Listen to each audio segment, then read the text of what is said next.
There was nothing left of us after the war. We were magnificent once for 1,000,000 years. We lived in peace and prosperity, envied for our technology, society, and culture. That was what it meant to be ready, a species whose generations never knew pain, fear, or loss. We inscribed our sigil on everything we exported to the galaxy, a mark of excellence, an elongated head with a manipulator appendage on either side and a long, sinuous body with 2 tails. We believed our works would command respect and admiration, but instead, they bred jealousy and greed. We did not anticipate this, nor did we make any preparations. So when the war came, we were defenseless. An alliance of species Jan Seal, Togan swept through our systems like wildfire through a forest. Our homeworld was leveled to bedrock, 1,000,000 years of glorious history erased from the memory of time, and all we could do was watch in horror or simply look away. Most of our colonies were obliterated, only a few smaller ones bypassed by the invasion fleets, later swallowed by our enemies when they stopped to divide the spoils. All that was ours became theirs. Finally, the guns fell silent, and when they did, we opened our eyes to find that there was nothing left of us, not in any way that mattered at least. Our civilization and all its wonders were gone, reduced to a footnote in some other species' archive.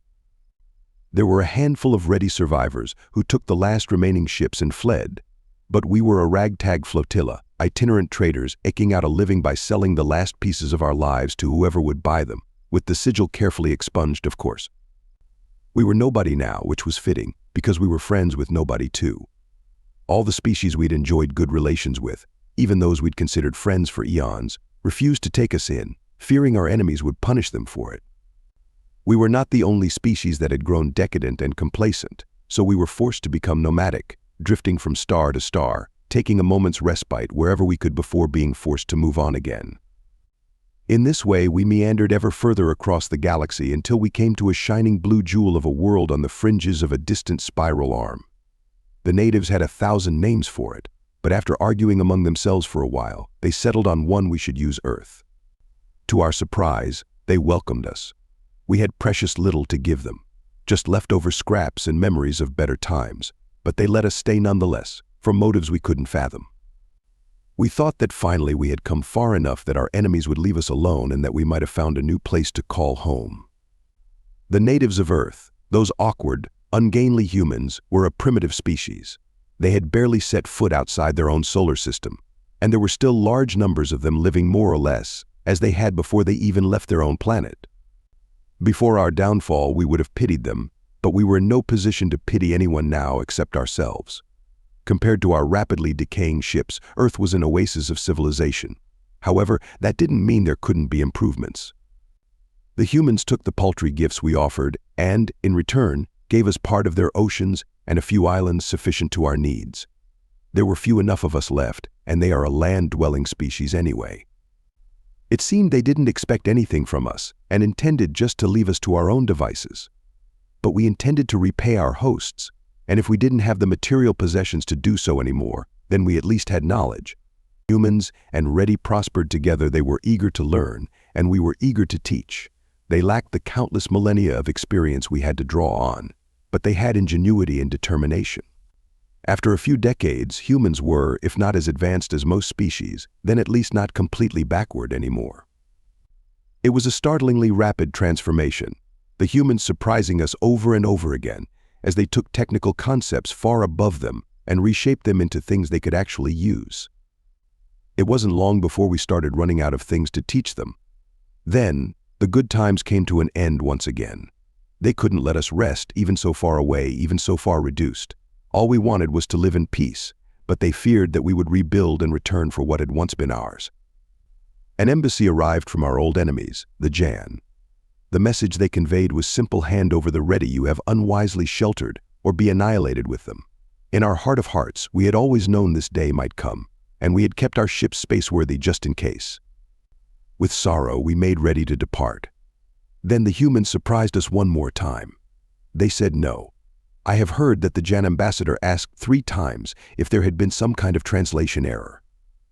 Finally, one of the human negotiators clarified their response in unmistakable terms. You come to our planet hunting refugees who are no danger to you. You threaten us in our own home. You demand that we betray our friends, and you expect us to cower before you. Our answer is no. "We will do none of that." The Jan ambassador was understandably perplexed. He reminded them again that the Jan had many more warships than humans. This did not have the desired effect. The humans simply told the ambassador that if he wished that to continue, then his people should keep them far away from Earth. Retaliation was slow in coming. Earth was well beyond the fringes of civilized space, and the Jan had brought only a token force to back up their threat. It was assumed the mere existence of their great fleets would be enough to ensure compliance, and when that failed, it took a long time to gather the necessary forces and cover the great distances. But come it did, the grand fleet of the Triple Alliance Jan, Seal, Togan, just as it had been at the end of our world. However, the Jan ambassador had failed to consider a small yet crucial difference in the psychology of humans. Most species, when faced with a threat, will estimate the cost of fighting, compare it to the cost of complying with their enemy's demands, and choose the lesser evil. Humans, however, will estimate the maximum amount of force they can bring to bear, estimate the maximum amount of force the enemy can field, and keep fighting no matter what the cost, so long as the former is greater, equal, or even just not too much smaller than the latter. In other words, they are prepared to make sacrifices just so long as there's even a remote possibility of victory. Other species aren't like that. After you reach a certain level of civilization, making sacrifices no longer seems worth it. But humans are new to civilization as we understand the word. Their lives are built on sacrifices, which is not to say they don't care. They care all right, but unfortunately for the Triple Alliance, killing them doesn't make them back down. It just makes them angrier. The first fleet engagements took place near Sinus. Earth ships ambushed a forward element of the Alliance fleet and scored a few kills before reinforcements showed up. The Earth fleet then fought a pitched battle against an Allied attack squadron. The humans took 90% casualties. It was a complete rout, with all human ships forced out of Sinus. Several colonies were evacuated as well, just before being destroyed. After the battle, the Seal sent an embassy to Earth to negotiate terms of surrender. The humans were confused. "We've only had one battle," they said. Who ends a war after just one battle? Most people, actually, but I didn't tell them that. The Seal assumed that humanity had simply doubted the capabilities of their fleet, and that now they had comprehensively demonstrated their superiority, humans would back down to avoid further losses. That is how most species would respond. The Seal were disappointed, however, because, as I said, being humans, they just got angrier. Remember, Sinus was a rallying cry for the rest of the war, an insane statement to most species, because why would you want to remember your defeat? But for humans, it worked. It was a long war, much longer than the Triple Alliance had expected. Their first foray toward Earth ran into systems bristling with fixed defenses. Their fleets were stronger, but thanks to their overconfidence, humanity had had a long time to prepare. System by system, they were whittled down. So they tried to strike directly at Earth. That was an even worse idea. Earth was the most heavily defended planet of them all, and even the combined might of the Alliance fleet was forced to pull back after some inconclusive skirmishes. Then they switched tactics, attacking the least defended systems in order to draw the humans into another pitched battle they would likely lose. The humans didn't fall for the bait and instead let their colonies fall while launching hit and run attacks, nipping at large forces to disorganize them, ambushing smaller ones and destroying them. I say humans, the humans were not completely alone. I and some of the other Ready fought with them for the first time. Mostly, our attempts to defend our own homes had been completely futile, and most of those who had tried to fight rather than run had died. We were new to the art of war, but we had good teachers now. Our roles were reversed. It was humans who had a vast amount of experience in something they could impart to us. It was not knowledge we had ever wanted, but we made use of it as best we could. The Triple Alliance began to falter. They were at the end of a galaxy-spanning supply chain, and the war of attrition was not working in their favor. The casualty rates might have been horrific for the humans, but they were also well above what the Jan, the Seal, or the Togan had expected, and they were not used to making sacrifices. The Togan contingent consolidated their forces to guard against further attacks, limiting their effectiveness and angering their allies. The carnage continued, but it was becoming clear that the situation was at best a stalemate. The humans might even be winning, and that was enough to seal the fate of the Alliance, because humans are not without their friends as well. Apart from us, I mean. They enjoyed good relations with all the other species in this corner of the galaxy and had been lobbying them to enter the war on their side. Faced with the juggernaut of the Alliance fleet, all the neighboring species declined to send aid because, like most spacefaring species, they were rational beings, as we already understand the term at least. But once that juggernaut started showing cracks, the war had caused immense disruption to trade in this part of the galaxy, and many other species had noted the brutality with which the Alliance had wiped out human colonies.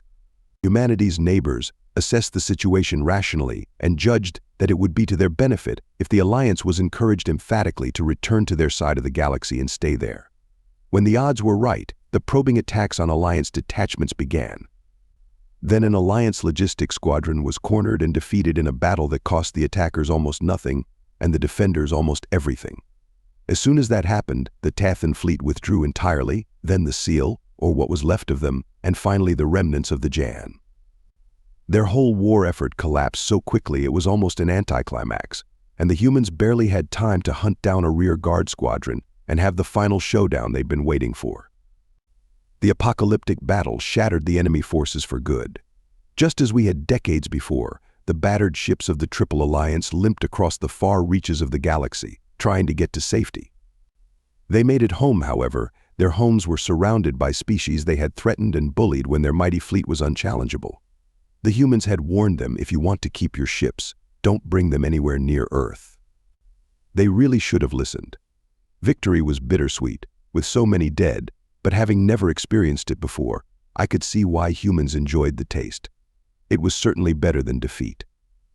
To my surprise, the war was over, and this time there was something left, our home, as we had come to call it, Earth. That should be the end of my tale. But after the war, I asked a human why. Why did they go through all this for us? Because it always seemed like insanity to me.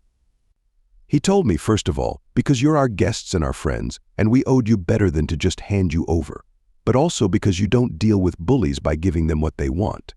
Then they'll just ask for more and more until by the time you have to fight, you've got nothing left to fight with. That lesson's been learned the hard way more than once in our history.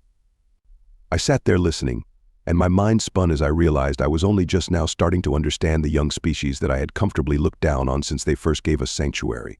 So mark my words well, there is logic in their madness. They are less than sane, but more than savage. And while they balance in between, there is more within their reach than for those on either side. Do not underestimate them, because we are old and they are young. We have 1,000,000 years of greatness behind us, but it may well be that they have 1,000,000 years of greatness yet to come. If you enjoyed this story and want to support us, please leave a like and subscribe to our channel. For every comment that says we will heart every single one of them. Thank you for your time.